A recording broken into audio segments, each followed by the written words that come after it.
Yes folks, welcome back, here we go. It's time for the starting 11 prediction for tomorrow's trip to Dodgy to face Aberdeen.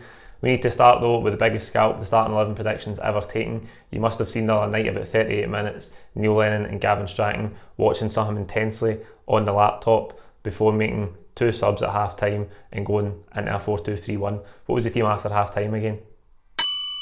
Aye. They must have been watching the starting 11 prediction. It's the only explanation. It's the only thing that makes sense. Aberdeen come into this one winning 6 of their last 8 domestic games. They're currently sitting third in the table on 22 points, 7 wins, 1 draw and 2 defeats for their first 10 games. So they've been in decent form after that dodgy start they had. We do have a good record up there, but off the back are 2 defeats at home. We need to bounce back. We need to bring a much higher level of performance, despite the fact it wasn't catastrophic the other night against AC Milan. There were some things that were all right in the game, but the defensive stuff still really, really poor. And we need to really raise our level of performance, like I've been saying for weeks. Before we get into the team today, you guessed it, I have to tell you about our sponsors, OneFootball. OneFootball app has got everything you need in a football app. You can get lineup notifications as soon as the teams are announced on game days. That means you can see how much I've missed the team by week to week. You can get goal alerts from any league in the world if you're keeping tabs on a Cooten, or you just want to keep tabs on your second favourite team if you've got one. You can find any league in the world there on the app, get goal alerts. You can also set Celtic as your favourite team, which means you can keep up to date with all the Celtic related news as it breaks. You can get notifications with that as well. You can keep tabs on the Scottish Premiership table. It's not looking too good at the minute, we need to address that. And all the stats, top goal scorers, top assist makers. You can download it by clicking the link in the description of this video. It is free to download wherever you get your apps on your phone. It's a great way to support the channel as well, so please click the link to download it and let me know what you think of it. To the team then, there's been a huge debate obviously about 3-5-2 versus 4-2-3-1. It's actually been going on for months if you think back to midway through last season, but it's sort of rearing its head again because we're not looking good in the 3-5-2. I actually done a poll over on the Celtic Fans TV Twitter, and 93% of people who voted want us to go back to 4-2-3-1 for this game against Aberdeen tomorrow. So it'll be interesting to see how we set up. I think it'll be Barkas in goals, obviously. Came in for more criticism after the game against AC Milan the other night.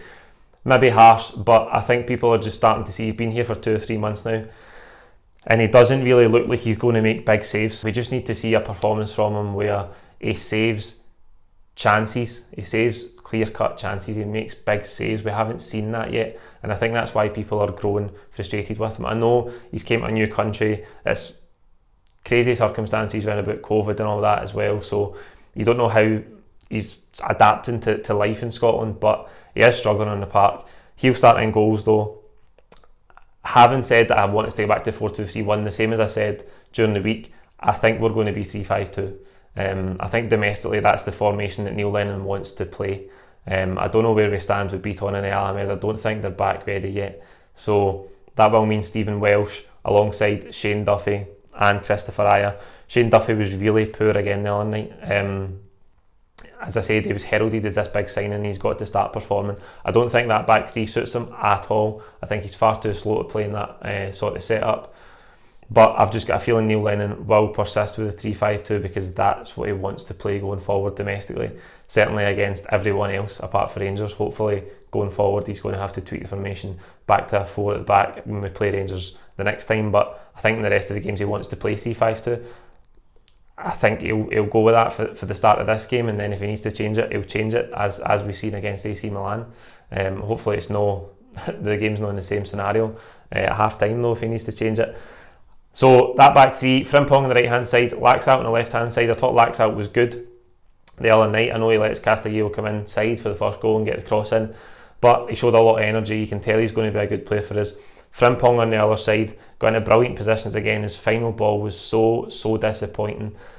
He's got to start adding that to his game. I'm just concerned that as the times when he's got lots of space, there was twice in the first half where he had lots of time, lots of space to pick a cross, get his head up, pick somebody out in the box, and he couldn't do it. So that's not like he's under pressure. There's not a big crowd there. Like, he's got to sort out that final ball because we know that he's brilliant in terms of beating players, getting to the byline. He's so quick, but he needs to add that final ball. He needs to add it. In the midfield, I think it will be Scott Brown, Callum McGregor in front of them tomorrow. Ryan Christie back in the team. He came on at half-time against AC Milan. Played off the right-hand side as I thought he would when I done the starting 11 prediction for the AC Milan game. So I think he'll sit in that position just in front of Brown and McGregor. He'll bring him more energy. I think he impacted the game well on Thursday night.